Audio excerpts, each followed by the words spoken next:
لا يؤمن أحدكم حتى أكون أحب إليه من والده وولده والناس أجمعين আল্লাহ নবী রাহমাতুল লিল আলামিন বলেন, ততক্ষণ পর্যন্ত তোমরা খাঁটি মুমিন হইতে পারবা না যতক্ষণ পর্যন্ত তোমরা তোমাদের সন্তানের চেয়ে, তোমাদের স্ত্রীর চেয়ে, তোমাদের জান মালের চেয়ে বেশি মহব্বত আমাকে না করতে পারবা, ততক্ষণ পর্যন্ত তোমরা খাঁটি মুমিন হইতে পারবা না।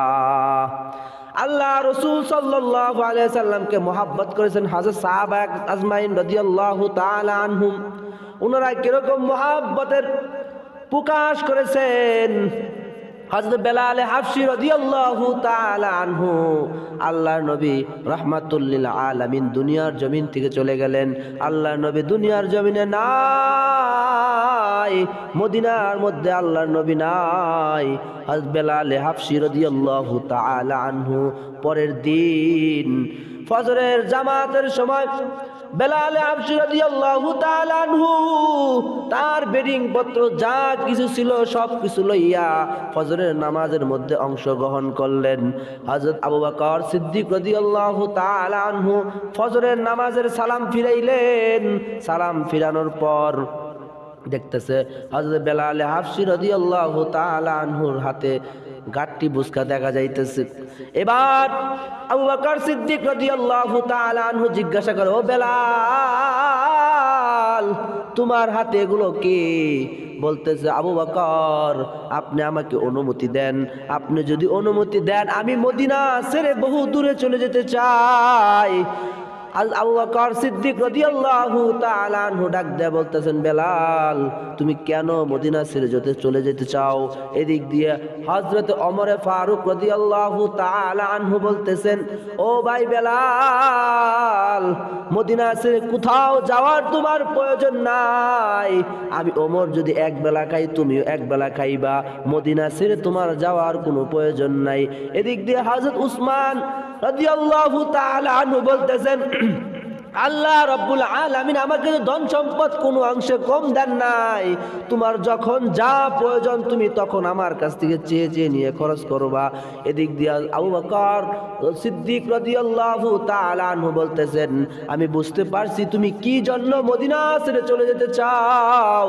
তোমার যখন যা কিছু প্রয়োজন হইতো তুমি তখন আল্লাহ নবীর কাছে চেয়ে চেয়ে তুমি খরচ করতা, এখনো তোমার যখন যা কিছু প্রয়োজন হইবে তুমি আমার কাছে চেয়ে চেয়ে খরচ করবা।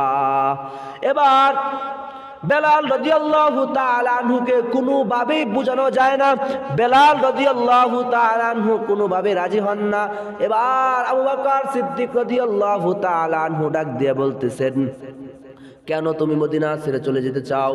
এবার হযরত বেলাল হাবশী রাদিয়াল্লাহু তাআলা আনহু বলেন, আমি তো আল্লাহর নবীর খাদেম ছিলাম, আমি আল্লাহর নবীর সাথে সঙ্গে সঙ্গে যেখানে আল্লাহর নবী যাইতেন সেখানে আমি আল্লাহর নবীর সঙ্গে যাইতাম, আল্লাহর নবী যেখানে যাইতো আমি সেখানে আল্লাহর নবীর সাথে যাইতাম। আমাকে আল্লাহর নবী আগে আগে রাখতেন, আমি আল্লাহর নবীর আগে আগে হাঁটতাম। রাস্তার মধ্যে যদি কোনো কাঁটা জাতীয় জিনিস থাকতো আমি সেই কাঁটাগুলো সরিয়ে দিতাম, যদি কোনো ইট থাকতো আমি ইটগুলো সরিয়ে দিতাম। আল্লাহর নবীর সাথে যখন পাহাড়ি রাস্তার মধ্যে হাঁটতাম, পাহাড়ি রাস্তার মধ্যে থেকে ইটগুলো আমি বেলাল সরিয়ে সরিয়ে দিতাম, আর আল্লাহর নবী সেই রাস্তা দিয়ে হাঁটতেন। এত মহব্বত আল্লাহর নবীর সাথে, এত মহব্বত, আমি আল্লাহর নবীকে ছাড়া মদিনায় আমি কোথাও চলতে পারবো না, হাঁটতে পারবো না। আমি যেখানেই যাই না কেন আল্লাহ নবীর কথা স্মরণ হয়ে যায়, আমি মদিনা ছেড়ে চলে যাইব। আবার যখন আল্লাহ নবী মসজিদে নববীর মধ্যে আসতেন নামাজের ইমামতি করার জন্য, যখন আল্লাহ নবী আসতেন তখন আল্লাহ নবীর জুতাগুলো আমি একত্রিত করে আমি আমার বুকের ভিতরে রাখতাম আর আমার কলিজাকে ঠান্ডা করতাম। আল্লাহ নবী আর নাই, আমি আর কার জন্য মদিনায় থাকবো? সাহাবা একরাম অনেক পীড়াপিড়ি করলেন, কিন্তু কোনোভাবেই বেলাল রাদিয়াল্লাহু তাআলা আনহুকে রাজি করাইতে পারলেন না। হযরতে বেলাল হাবশী রাদিয়াল্লাহু তাআলা আনহু দামেস্কে চলে গেলেন। দামেস্কে চলে যাওয়ার পর প্রায় অনেক দিন হয়ে গেছে, বেলাল রাদিয়াল্লাহু তাআলা আনহুর কোনো খবর নাই। এবার আল্লাহ নবী রাহমাতুল লিল আলামিন হযরত বেলাল হাবশী রাদিয়াল্লাহু তাআলা আনহুর স্বপ্নের জগতে আসলেন। আয়েশা বলে, ও বেলাল, সমস্ত সাহাবায়ে কেরাম আমার রওজার পাশে আইসা আমাকে সালাম দেয়, আমার রওজা জিয়ারত করে। তুমি এত কাছের সাহাবী, তোমার সাথে আমার এত মহব্বত, আমি যেখানে যাইতাম সেখানেই তোমাকে নিয়ে যাইতাম, কিন্তু তুমি একবারও আমার কবরের কাছে আসলা না।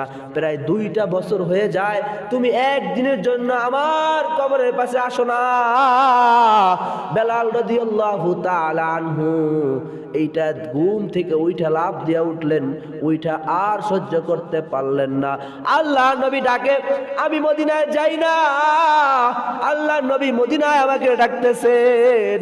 হযরত বেলাল রাদিয়াল্লাহু তাআলা আনহু আবার কাঠুরি গুছাইয়া, আল্লাহ নবী আবার কাঠুরি গুছাইয়া হযরত বেলাল হাবশী রাদিয়াল্লাহু তাআলা আনহু আবার মদিনার উদ্দেশ্যে রওনা দিলেন। হযরত বেলাল হাবশী রাদিয়াল্লাহু তাআলা আনহু যখন মদিনার অলি দিয়ে গলি দিয়ে ঢুকলেন, ছোট ছোট বাচ্চাগুলো বেলাল হাবশী রাদিয়াল্লাহু তাআলা আনহুকে দেখে বলতেছেন, ও মা, বেলাল মদিনার জমিনে আসছে। বেলালকে মদিনার মধ্যে দেখা যায়, মনে হয় নবীও চলে আসবে, আমাদেরকে সাজায় দাও, সুসজ্জিত করে দাও। বেলাল হাবশী রাদিয়াল্লাহু তাআলা আনহু আল্লাহ নবী রওজার পাশে গিয়ে বাচ্চাদের মতো কাঁদতে লাগলেন। সাহাবায়ে কেরাম রাদিয়াল্লাহু তাআলা আনহুম আজমাইন সকলে একত্রিত হয়ে গেলেন। এবার সবাই একসাথে বলতেছে, ও বেলাল, একটু আজান দাও, আজান দাও। বেলাল রাদিয়াল্লাহু তাআলা আনহু বলেন, না না না, যে আজানের পরে নবী নামাজ পড়াইবেন না, আমি সেই আজান দিতে পারবো না। সবাই অনেক জোরাজুরি করলো, কিন্তু বেলাল রাদিয়াল্লাহু তাআলা আনহু আজান দিতে অস্বীকৃতি জানাইলেন। এবার সাহাবায়ে কেরাম বললেন, যাও নবীর নাতি হাসান এবং হুসাইনকে ডেকে নিয়ে আসো। যদি হাসান এবং হুসাইন হযরত বেলালকে আদেশ করে, হযরত বেলালকে বলে, তাহলে বেলাল নিষেধ করতে পারবে না। তাই করা হইল, হাসান এবং হুসাইনকে ডেকে আনা হইল। বলল, একটু বেলালকে বলেন না আজান দেওয়ার জন্য। এবার হাসান হুসাইন রাদিয়াল্লাহু তাআলা আনহুম ওনারা দুইজন বেলালের পাশে গিয়ে দাঁড়ায় বলতেছে, ও বেলাল, ও নানার মুয়াজ্জিন, অনেক দিন ধরে তোমার রুহানি কণ্ঠের আজান শুনি না, একটু আজান দাও। সে নানা চলে গেছে, আর তোমার আজান শোনা হয় না। তুমি যদি একটু আজান দিতা, নানার কথা স্মরণ করতাম, একটু আজান দিতা, কলিজা ঠান্ডা করতাম।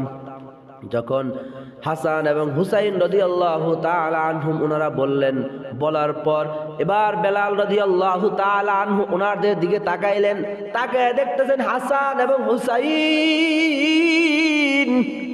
বেলাল রাদিয়াল্লাহু তাআলা আনহু কেমন যেন দেখতেছেন, আল্লাহর নবী তাকে আদেশ করতেছেন। হাসান হুসাইনের চেহারার দিকে তাকাইলে কেমন যেন নবীর ছাপ পাওয়া যায়। বেলাল রাদিয়াল্লাহু তাআলা আনহু, হাসান এবং হুসাইন রাদিয়াল্লাহু তাআলা আনহুম আজমাইন ওনারা বলার পর আর দেরি করলেন না, মসজিদের মিনারায় উঠে গেলেন। আর বেলাল রাদিয়াল্লাহু তাআলা আনহু আজানের বাক্যগুলো উচ্চারণ করতে লাগলেন, আল্লাহু আকবার, আল্লাহু আকবার, আল্লাহু আকবার, আল্লাহু আকবার। আস্তে আস্তে বেলাল রাদিয়াল্লাহু তাআলা আনহু সামনের দিকে অগ্রসর হয়। আর এদিক দিয়ে মদিনার বাচ্চাগুলো মার কাছে গিয়ে গিয়ে বলতেছেন, ও মা, আমাদেরকে ভালো জামা কাপড় পরায় দাও, আমাদেরকে নতুন পাঞ্জাবি পরায় দাও, পায়জামা পরায় দাও, আমাদেরকে নতুন টুপি পরায় দাও। কেন পরায় দিব? বলে বেলাল আজান দিতেছে, সব সময় বেলাল রাদিয়াল্লাহু তাআলা আনহু আজান দিলে আল্লাহর নবী পরে নামাজ পড়াইতো। আর বেলাল মদিনা, আল্লাহর নবী যেদিন দুনিয়ার জমিন থেকে চলে গেলেন, এর পরের দিন হযরত বেলাল মদিনা ছেড়ে চলে গেলেন। এখন যেহেতু বেলাল রাদিয়াল্লাহু তাআলা আনহু মদিনার জমিনে আসছেন, মনে হয় আল্লাহর নবী আসবেন। আর বেলাল আজান দিতেছে, এরপরে মনে হয় আল্লাহর নবী নামাজ পড়াইবেন। এই কথা শোনার পর হযরত বেলাল রাদিয়াল্লাহু তাআলা আনহু এদিক দিয়ে আজানের বাক্যগুলো সামনের দিকে আগায়, আশহাদু আল্লা ইলাহা ইল্লাল্লাহ, আশহাদু আল্লা ইলাহা ইল্লাল্লাহ। আবার সামনের দিকে আগায়, আশহাদু আন্না মুহাম্মাদুর রাসূলুল্লাহ। এই বাক্য উচ্চারণ করার সঙ্গে সঙ্গে বেলাল রাদিয়াল্লাহু তাআলা আনহু বেহুশ হয়ে জমিনের মধ্যে পড়ে গেলেন। সাহাবায়ে কেরাম রাদিয়াল্লাহু তাআলা আনহুম অনেক জ্ঞান ফেরানোর চেষ্টা করলেন, কিন্তু সহজে জ্ঞান ফিরতেছে না। অনেকক্ষণ পর হযরত বেলাল রাদিয়াল্লাহু তাআলা আনহুর জ্ঞান ফিরল। জ্ঞান ফেরার পর বলতেছে, ও বেলাল তোমার কি হয়েছে? আমি আগেই বলেছিলাম আমি আজান দিতে পারবো না, আমি আজান দিলে সহ্য করতে পারবো না। যে আজানের পর আল্লাহর নবী নামাজ পড়াইবেন না, আমি সে আজান আমি বেলাল দিতে পারবো না। আমি যখন আজান দিতাম আশহাদু আন্না মুহাম্মাদুর রাসূলুল্লাহ বলতাম, আর আল্লাহর নবীর চেহারার দিকে তাকাইতাম, আর আল্লাহর নবী আমার দিকে তাকাইতেন। আজকে আমি আশহাদু আন্না মুহাম্মাদুর রাসূলুল্লাহ বললাম, কিন্তু আল্লাহর নবী নাই। সাহাবায়ে কেরাম রাদিয়াল্লাহু তাআলা আনহুম এরকম ভাবে আল্লাহর নবীকে ভালোবাসতেন, তারা পুরাপুরি আল্লাহর নবীকে ভালোবাসতেন। এই জন্যই তো সাহাবায়ে কেরাম রাদিয়াল্লাহু তাআলা আনহুম আজমাইন ওনারা দুনিয়া থাইকা জান্নাতের সার্টিফিকেট পেয়ে গেছেন।